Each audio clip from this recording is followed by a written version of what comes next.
Good morning and welcome to your Farm and Home Show. I'm Kristi Shive, and this morning we're visiting with Lauren Batey. She's a registered dietitian and program coordinator with the Food as Health Alliance. Lauren, can you quickly tell us about the Food as Health Alliance and talk to us about food insecurity and how it's identified in clinical and community settings?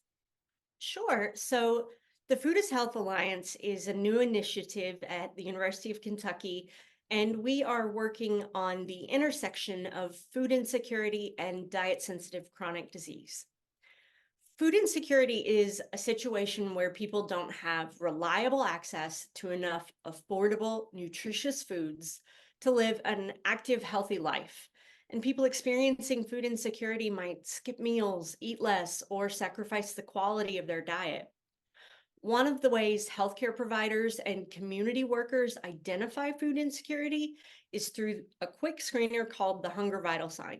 It's just two questions that ask if someone has experienced worries about not having enough food or running out of food and not being able to afford more during the past year. If someone answers sometimes true or often true to either of those questions, they can be considered food insecure. That's because sometimes families are in situations where they may have enough at certain times of year, but not at others. The actual statistics are pretty staggering. About 13% of US households have reported some level of food insecurity, and that was in 2022. So rising grocery prices have probably made that worse. And if you dig into it and look specifically at households with young children, that number jumps to about 17%. So we are talking about tens of millions of people. Here in Kentucky, the overall state average is similar to the national average, but it's not spread equally because some of our eastern Kentucky communities have about 1 in 4 people reporting some level of food insecurity. When people don't have enough reliable access to nutritious foods, they might have to rely on inexpensive, calorie-dense foods that don't provide many nutrients. These kinds of foods often have too much sugar, salt, or unhealthy saturated fat. Plus, someone who's food insecure might not have reliable access to enough fruits and vegetables, and those are packed with a lot of the nutrients we need, like vitamins and minerals. Dietary choices and dietary risk factors are the number one risk factor for chronic disease.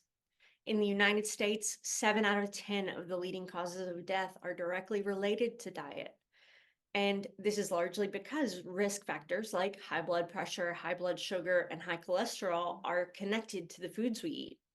So that means that food insecurity, where people have to rely on those less nutritious foods, can lead to chronic diseases like obesity, diabetes, hypertension, which is high blood pressure, heart disease. All kinds of chronic diseases can be directly related to having to make those choices.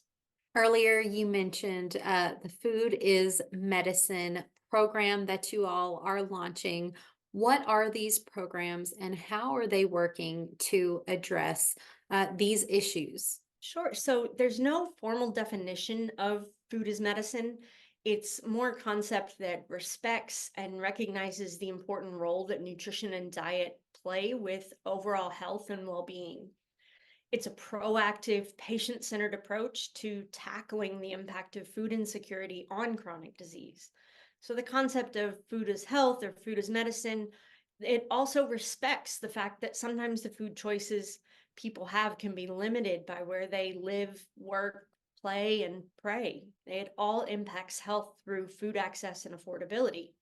So across the country, many states are testing a variety of methods to help with this problem, like grocery prescriptions, meal kit boxes, or frozen medically tailored meals to see what works best in helping make a difference in that chronic disease in our food insecure communities. And some of this work is also being done here in Kentucky with my organization, the Food is Health Alliance.